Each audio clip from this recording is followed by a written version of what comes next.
آپ حضرات امریکی ڈالر سے بخوبی واقف ہوں گے، لیکن کیا کبھی آپ نے غور کیا ہے کہ امریکن ڈالر کے نوٹ پر موجود پرسرار تصاویر، حیرت انگیز اور چونکا دینے والی چند نہیں کئی علامات موجود ہیں جو اتنی پرسرار ہیں کہ ان کے متعلق سینکڑوں کہانیاں، مفروضے اور افسانے جنم لے چکے ہیں اور اتنی ہی تعداد میں کتابیں بھی لکھی جا چکی ہیں، بلکہ ہالی ووڈ کی فلمیں بھی بن چکی ہیں۔ آج ہم اس ویڈیو میں مل کر یہ جاننے کی کوشش کریں گے آخر یہ مسٹری ہے کیا۔ تو اس کے لیے آپ دیکھتے رہیں پاک مین نیوز۔ اس چینل کو سبسکرائب لازمی کریں۔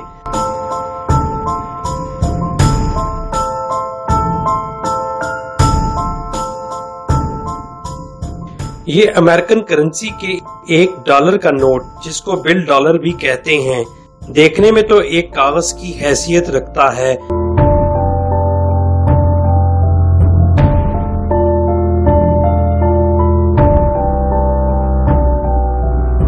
غور کیا جائے تو اس ڈالر پر موجود نشانیاں دیکھ کر بآسانی یہ بات سمجھی جا سکتی ہے کہ دنیا کے لیے ٹھیکیدار بنا ہوا یہ ملک امریکہ، جس پر درپردہ کوئی ایسی نادیدہ طاقت حکومت کر رہی ہے جس نے دنیا کے تمام انسانوں اور ان کے وسائل پر قبضہ جمایا ہوا ہے۔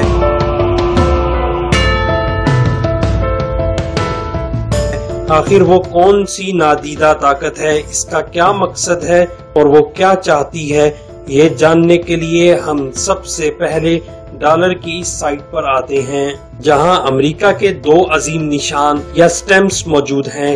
یہ نشان، جن کے ڈیزائن پہلی دفعہ 1782 میں منظر عام پر آئے، بل ڈالر کے ایک طرف امریکہ کا قومی نشان، جبکہ دوسری طرف موجود ایک نہایت ہی پرسرار اور مشکوک سا نشان، یہ بھی امریکہ کا قومی نشان ہی گردانا جاتا ہے، لیکن اتفاق سے کئی لوگ اس نشان کو کئی خفیہ تنظیموں کی طرف مناسبت دیتے ہیں۔ وہ تنظیمیں کیا ہیں، آگے چل کر بات ہوگی۔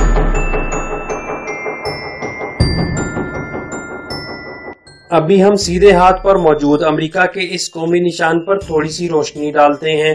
اس نشان میں امریکہ کا قومی پرندہ عقاب، جس کے دائیں ہاتھ میں زیتون کی ڈالیاں اور بائیں ہاتھ پر تیروں کا گٹھا وغیرہ ہے۔ زیتون کی ڈالیاں امن کی نشاندہی، جبکہ نامساعد حالات میں تیروں کا گٹھا جنگ اور جدل کی طرف اشارہ کرتا ہے۔ اب میں آپ کو ذرا حیران کن بات بتاتا ہوں۔ اگر آپ ان زیتون کے پتے گنے تو یہ تعداد میں 13 ہوتے ہیں، جبکہ اس پر جو زیتون ہیں وہ بھی 13 ہیں۔ اگر تیروں کو گنا جائے تو وہ بھی 13 ہیں، ساتھ ہی اگر ان ستاروں کو گنا جائے تو یہ بھی 13 ہیں، اور اگر دوسرے نشان میں ان سیڑھیوں کو گنا جائے تو یہ بھی 13۔ کچھ لوگ کہتے ہیں کہ دراصل 13 کا ہندسہ امریکہ کے لیے بہت اہمیت کا حامل اس لیے بھی ہے کہ جس وقت امریکہ نے آزادی کا اعلان کیا تھا، اس وقت جو کالونیاں یا ریاستیں موجود تھیں ان کی تعداد 13 تھی، لیکن اصل بات کچھ یوں معلوم ہوتی ہے۔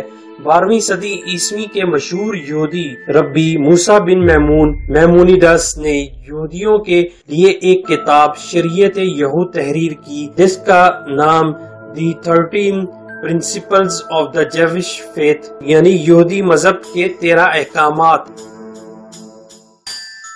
یہ وہی ربی ہے جس نے اپنی ایک اور کتاب دی کوڈ آف جیوش لا میں صاف صاف لکھا ہے کہ ہر یہودی نسل کا یہ فرض ہے کہ وہ بیت المقدس میں ہیکل سلیمانی کو اثر نو تعمیر کرے۔ بعد ازاں انہی افکار اور نظریات پر المناتی تنظیم کی داغ بیل ڈالی گئی، جس کا مقصد یہودیوں کے لیے اسرائیل بنانا، فلسطین پر قبضہ کرنا اور مسیح دجال کے آنے سے قبل ہیکل سلیمانی دوبارہ تعمیر کرنا تھا۔ اس دوسرے نشان میں اس سے بھی زیادہ چونکا دینے والی اور ہیبت انگیز باتیں موجود ہیں۔ مثلا اہرام مصر کی شکل کی ایک مخروطی تکون کے سرے پر ایک آنکھ بری ہوئی ہے، گویا کہ سراغ رساں آنکھ سے یہ مکروہ قسم کا تاثر پیدا کیا جا رہا ہے کہ اس کے ذریعے ساری دنیا پر نظر رکھی جا رہی ہے۔ صہیونی دماغ اس کے ذریعے بتانا چاہتے ہیں کہ ہمارے آقا مسیح دجال کی اکیلی آنکھ ساری دنیا کو اپنی نادیدہ گرفت میں لیے ہوئے ہے۔ ذرا تکون کے اوپر لکھے گئے حروف پر نظر ڈالیے۔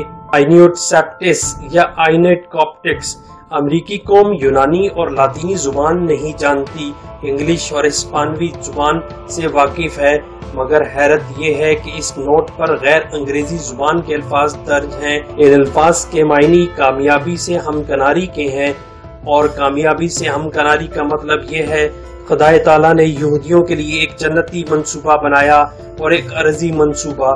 جنتی منصوبے کی تفصیلات تو یہودی ربی سناتے ہی رہتے ہیں۔ ارضی منصوبہ یہ ہے کہ اسرائیل کے دوبارہ قیام عمل کے بعد ہیکل سلمانی میں تخت داؤدی کی تنصیب کی جائے، جہاں ان کا یک چشمی سربراہ دجال بیٹھ کر ساری دنیا پر حکومت کرے گا۔ اس وقت دنیا کی سیاست، معیشت، تجارت، ذرائع ابلاغ اور تعلیم وغیرہ پر یہودیوں نے جو قبضہ جمایا ہوا ہے، یہ اسی کامیابی سے ہمکناری کی تحمید ہے۔ تکون کے نیچے دائرے کی شکل میں یہ الفاظ درج ہیں: نووس آرڈو سیکولرم، اس کا سیدھا سادہ ترجمہ نیو ورلڈ آرڈر یہاں عالمی معاشرتی نظام کے نام سے ظاہر کیا جاتا ہے۔ اس نظام کے تحت دنیا کے تمام ناخواندہ حصے، افریقہ، ایشیا، مشرق وسطیٰ کے پیچیدہ اور مختلف الخیال معاشروں کا یہ کردار ہونا چاہیے کہ خدا کی اس عظیم اور بے مثال منصوبے میں یہودیوں کے رفیق کار بن کر اپنا کردار ادا کریں، جو قبل قیامت ظہور پذیر ہو کر رہے گا۔ تو کون کی بنیاد پر یہ حروف نما اعداد درج ہیں۔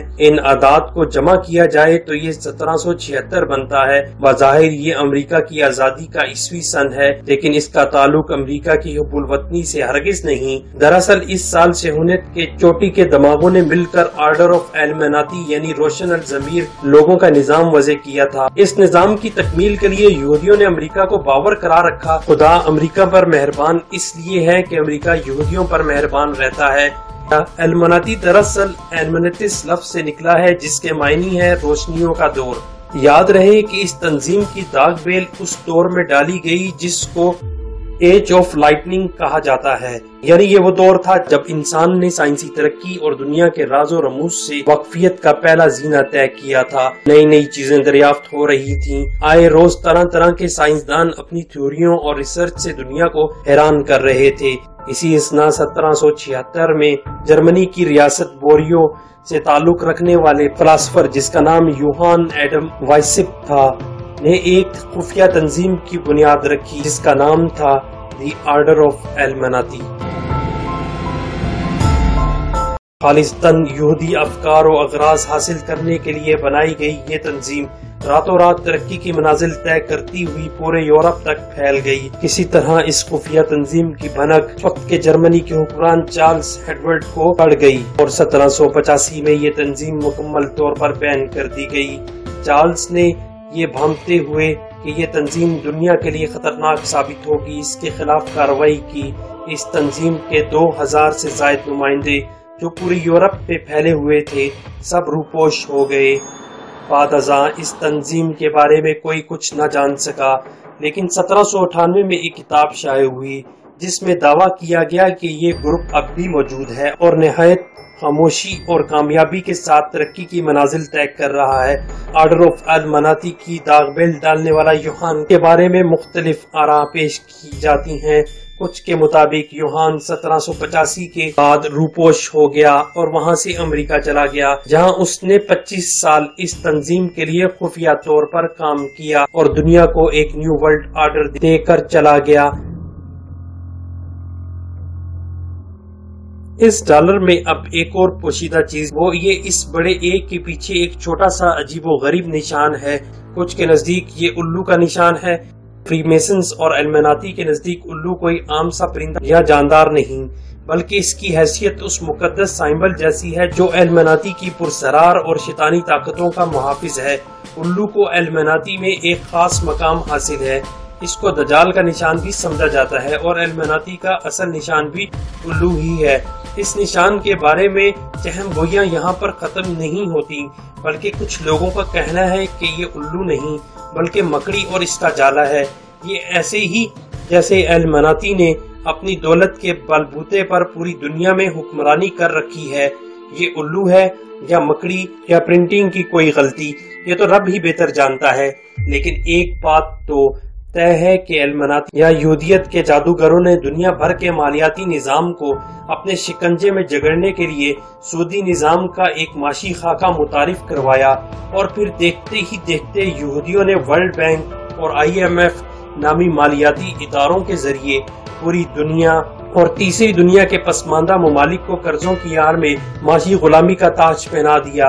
سودی نظام کے بانیوں نے نیا منصوبہ کچھ یوں مرتب کیا کہ دنیا کا ہر انسان اپنی دنیاوی خواہشات کی کمزوریوں کے ہمراہ سودی نظام کے خونخوار جبڑوں میں اپنی گردن خود ہی پھنساتا چلا گیا، اور پھر عمر بھر کے لیے نہ نکل پایا۔ میری طرف سے بس اتنا ہی۔ ویڈیو پسند آئے تو لائک ضرور کریں، ناپسند آنے کی صورت میں اصلاح لازمی کیجیے، لیکن اس چینل کو سبسکرائب لازمی کیجیے گا۔ اللہ حافظ۔